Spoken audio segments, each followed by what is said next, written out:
నమస్తే, welcome to Khadri news.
అధికారులు కూడా ఎన్నికల షెడ్యూల్ విడుదలైంది.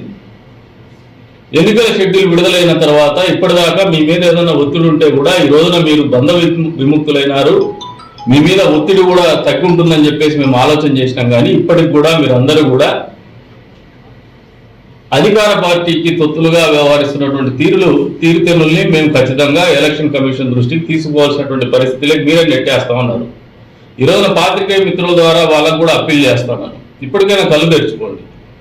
ఎక్కడో కాదు, ఈ నియోజకవర్గంలో జరుగుతున్నటువంటి తంతే మిమ్మల్ని అడుగుతాను. కొంతమంది పేర్లు నేను ప్రస్తావించకూడదు, ఎందుకంటే నేను ప్రస్తావించినప్పుడు వాళ్ళకు అనవసరంగా వాళ్ళ ఉనికించి ఆడిన వాళ్ళు అవుతారు. ఇన్స్ట్రుమెంటల్గా వ్యవస్థలో ఒక భాగస్వాములుగా ఒక మనిషికి, ఒక ప్రైవేట్ పర్సన్కి మీరు పిఎస్ఓని మీరు ప్రొవైడ్ చేసినారు, గన్మ్యాన్లని, personal security officers. On what capacity has been provided with PSO 1+1. మీకున్నటువంటి గైడ్ లైన్స్ ఏదైతే ఉందో సెక్యూరిటీ విజిలెన్స్ వాళ్ళ దృష్ట్యా వాళ్ళకున్నటువంటి గైడ్ లైన్స్ ద్వారా సెక్యూరిటీ రివ్యూ కమిటీ ఏదైతే ఉందో నోడల్ అథారిటీ, దాంట్లో ఉన్నటువంటి గైడ్ లైన్స్ ఏమంటే ఎవరైనా ప్రజాప్రతినిధి కావచ్చు, లేదు థ్రెట్ పర్సెప్షన్ ఉన్నటువంటి వ్యక్తులు, ప్రధాన వ్యక్తులు కావచ్చు, ప్రైవేట్ వ్యక్తులు కావచ్చు, పీడబ్ల్యూజీ నుంచి కానీ ఎక్స్ట్రీమిస్ట్ యాక్టివిస్ట్ నుంచి కానీ థ్రెట్ పర్సెప్షన్ ఉన్నటువంటి వ్యక్తుల్ని security review nodal authority recommend చేస్తే మాత్రమే దానికి కూడా ఒక 2-3 పేజెస్ ఉంటాయి. స్థానికంగా ఉన్నటువంటి సర్కిల్ ఇన్స్పెక్టర్ కానీ ఎస్డిపిఓ కానీ రిపోర్ట్ ఇవ్వాలా, తదుపరి మళ్ళీ ఎస్పీ ద్వారా దాన్ని పైకి పంపాలా. ఏదైతే సెక్యూరిటీ రివ్యూ నోడల్ అథారిటీ ప్రతి 6 నెలలకు ఒకసారి మీటింగ్ జరుగుతుంది, దాంట్లో అప్రూవ్ చేయాలా. అప్రూవ్ చేసిన తర్వాత someone will be provided with certain PSOs as a security, government security. ఈ రోజున అసలు అధికారికంగా మా పార్టీ కానీ వైఎస్ఆర్సీపీ పార్టీ కానీ అధికారికంగా వాళ్ళ అభ్యర్థులు ప్రకటించుండొచ్చు, కానీ ప్రభుత్వ రంగ సంస్థలుగా మేము నామినేషన్ ఫైల్ చేసి నామినేషన్ త్రూ అయిన తర్వాత మాత్రమే మేము అధికారికంగా అభ్యర్థులుగా మేము పరిగణింపబడతాం వాళ్ళ దృష్టిలో. Then only the security can be provided. ఈ రోజున అనాలోచితంగా కొంతమందికి ప్రైవేట్ పర్సన్స్ కి మీరు పిఎస్ఓని ప్రొవైడ్ చేసి తిప్పుతా ఉన్నారు. ఇది ఏ బేసిస్ మీద తిప్పుతున్నారో ప్రజలకు సమాధానం చెప్పాల్సినటువంటి అవసరం ఉంది. ఖచ్చితంగా ప్రజా ప్రయోజన వ్యాజ్యం కూడా మేము వేస్తాము, ఎలక్షన్ కమిషన్ దృష్టికి కూడా తీసుకుపోతాం. అంతేకాకుండా కదిరి నియోజకవర్గంలో ఇప్పటికి కూడా ఏ రకంగానూ వ్యవస్థకు సంబంధం లేనటువంటి వ్యక్తులు ప్రచారం నిమిత్తం ఎక్కడైనా గ్రామాల్లో పోతే మీరు పోలీస్ జీప్ వేసుకొని వాళ్ళకి సెక్యూరిటీ ప్రొవైడ్ చేస్తా ఉన్నారు. బహుశా మీకు మేము మా మీద కోపం రావచ్చు, ఇవన్నీ ప్రశ్నిస్తూ ఉంటే ఏదో మిమ్మల్ని టార్గెట్ చేసాం అనుకోవచ్చు. మీరు మా టార్గెట్ కాదు, ఎందుకంటే మా శత్రువు కాదు. మీరు ప్రజల హితం కోసం, ప్రజల శ్రేయస్సు కోసం, సమాజ శ్రేయస్సు కోసం, ప్రజాస్వామ్యాన్ని పరిరక్షించేటువంటి క్రమంలో పనిచేయాల్సినటువంటి ప్రధానమైనటువంటి వ్యక్తులు మీరు, విచక్షణ కలిగినటువంటి వ్యక్తులు. ఈ రోజున మీ విచక్షణాధికారాలను ఉపయోగించమని చెప్పేసి మేము కోరుతా ఉన్నాం. ఎంతవరకు మీరు చేస్తున్నటువంటి అమలు చేస్తున్నటువంటి ఇటువంటి కార్యక్రమాలు సహేతుకమో మీరు ప్రజలకు తెలియజెప్పమని చెప్పేసి కూడా కోరుతా ఉన్నాం. మీరు స్పందించకపోతే ఖచ్చితంగా మేము స్పందిస్తాం. అంతేకాకుండా ఈ రోజున ఒక వ్యక్తి ఇంట్లోకి దూరి తెలుగుదేశం పార్టీకి చెందినటువంటి వ్యక్తి, ఈ మధ్యకాలంలో ముందు తెలుగుదేశంలో ఉన్నాడు, మళ్ళీ వైసీపీ లేకపోయినాడు, మళ్ళీ తెలుగుదేశంలోకి వచ్చినాడు. వచ్చిన తర్వాత ఆయన ఇంటి మీద పోయేసి దాడి చేయడం, ఎలక్షన్ షెడ్యూల్ వచ్చిన తర్వాత ఒక ఇంట్లోకి దూరి దాడి చేసేటువంటి పరిస్థితులు కొంతమంది పోతా ఉన్నారంటే పోలీసు వాళ్ళకి మేమే ఆ రోజు ఇన్ఫార్మ్ చేసినాం. దానికి మూలాలు ఏమంటే ఒక అవినీతికి సంబంధించినటువంటి కార్యక్రమం గురించి ఫేస్బుక్లో పెట్టినారు, దాని మీద వీళ్ళు దాడి చేశారని చెప్పేసి పోలీసు వారు చెప్తా ఉన్నారు. ఇటువంటి దాడులని మీరు ఉపేక్షిస్తే, లేదు దీనికి ఏదో డిఫెన్స్ సెట్ చేసుకోవడానికి ఆయన ఫేస్బుక్లో పెట్టాడు కాబట్టి వీడు కొట్టాడంటే మేము రోజుకు 10 మందిని కొట్టాలా? ఫేస్బుక్లో పెడితేనో ఇది ఎంతవరకు కరెక్ట్ అని పోలీసు వాళ్ళు కూడా ఆలోచన చేసుకోండి. మీరేదో ఒక చర్యలు తీసుకుంటా ఉన్నారు, పిలిపించి బైండ్ ఓవర్ చేస్తాం అది ఇది అని చెప్పేసి. ఈ రకంగా ఇళ్లలో దూరి దాడి చెప్పే వాళ్ళ మీద మీరు తీవ్రంగా చర్యలు తీసుకోకపోతే ఈ రోజున మేము విన్నకుండా ఉండొచ్చు. లాజికల్ గా మీరు చేయకపోతే దీన్ని కంక్లూడ్ చేస్తాం. ఈ రోజు ఊరికే ఉంటాం, మేము చూస్తాం. ప్రభుత్వ అధికారులు కానీ పోలీసు వారు కానీ స్పందిస్తూ అన్నారా, దీని మీద సక్రమైన చర్యలు ఉంటున్నాయా లేదా, కేసులు సక్రమంగా పెడుతున్నారా లేదా అని చెప్పేసి. మా వంతుగా మాత్రం మేము ఎవరైతే దాడులు చేసినటువంటి వాళ్ళని ఉపేక్షిస్తామని చెప్పేసి మాత్రం మీరు అనుకోవద్దండి. రేపంటే ఒకటి ఉంటుంది, గుర్తుపెట్టుకోమంటాను. దీన్ని తీవ్రంగానే పరిగణలోకి తీసుకుంటాను. పోలీసు వాళ్ళ మీద బాధ్యత ఉంది, వాళ్ళు ఖచ్చితంగా చర్యలు తీసుకుంటారని ఒక నమ్మకం ఉంది మాకు వాళ్ళ మీద. దీన్ని ఇదే రకంగా కొనసాగితే మాత్రం మా వైపు నుంచి కూడా జరిగేటువంటి కార్యక్రమాలని పోలీసు వారు కూడా ఆలోచన చేయమంటాడు. ఇది మంచిది కాదు. ఇది law and order should be maintain. మాకు బాధ్యత అది రాజకీయ పార్టీలుగా. ఈ రకమైనటువంటి చర్యల్ని మీరు కట్టడి చేయలేనటువంటి పరిస్థితుల్లో, అనివార్యమైనటువంటి పరిస్థితుల్లో లా అండ్ ఆర్డర్ ప్రాబ్లమ్స్ వచ్చేటువంటి పరిస్థితులు ఉంటాయి. కాబట్టి మీరు తీవ్రంగానే దీన్ని పరిగణించమని చెప్పేసి కూడా కోరుతా ఉన్నారు. ఇటువంటి చర్యలు పునరావృతం అయితే మాత్రం మేము కూడా మా ప్రతిస్పందన కూడా చాలా తీవ్రంగానే ఉంటుందని చెప్పేసి కూడా హెచ్చరిస్తా ఉన్నాం. విచ్చలవిడిగా వాళ్ళ అధికార దర్పాన్ని ప్రదర్శించేటువంటి పరిస్థితుల్లోకి మీరు తీసుకుపోతా ఉన్నారు. దీని మీద మీరు మీ మీద కూడా చర్యలు తీసుకునే విధంగానే మేము కోర్టులను ఆశ్రయిస్తామని చెప్పేసి కూడా ఈ సందర్భంగా హెచ్చరిస్తా ఉన్నాం.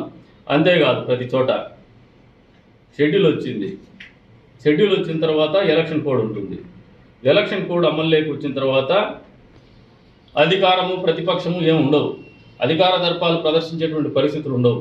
అధికారులు వివక్షత చూపించేటువంటి పరిస్థితులు కూడా ఉండకూడదు.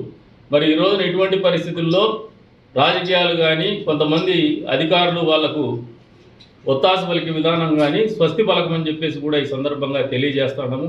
అంతేకాకుండా వచ్చే రోజుల్లో మాదక ద్రవ్యాలకు ప్రోత్సహిస్తున్నటువంటి జగన్మోహన్ రెడ్డి గారి ఆలోచన విధానానికి వ్యతిరేకంగా యువతను కాపాడుకోవాలనే నినాదంతో ఖచ్చితంగా ప్రజాబాహుల్యంలో పోతాం. మా ఎన్నికల ఎజెండా కూడా యువత కోసం దీన్ని తీసుకుంటామని చెప్పేసి కూడా హెచ్చరిస్తూ, ఏదైతే అనాలోచిత వ్యక్తులకి, ప్రైవేటు వ్యక్తులకి మీరు ప్రొవైడ్ చేస్తున్నటువంటి పిఎస్ఓల మీద వెంటనే మీరు ఒక నిర్ణయం తీసుకుంటారని చెప్పేసి కూడా నమ్ముతున్నాం. మీరు తీసుకోకపోతే ఖచ్చితంగా మాకున్నటువంటి ఫోరమ్స్ మేము ఉన్నాయి, మేము అప్రాపరేట్ ఫోరమ్స్లో మేము రిప్రజెంట్ చేస్తామని చెప్పేసి కూడా తెలియజేస్తాను. ఆ రోజు మీరు దోషులుగా నిలబడాల్సినటువంటి పరిస్థితులు కూడా మీరు ఇప్పుడే ఆలోచన చేసుకోమని చెప్పేసి కూడా హెచ్చరిస్తాను.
ఇదే ఇప్పటివరకు నా అప్డేట్స్. మరిన్ని అప్డేట్స్ కోసం చూస్తున్నానండి ఖాద్రి న్యూస్.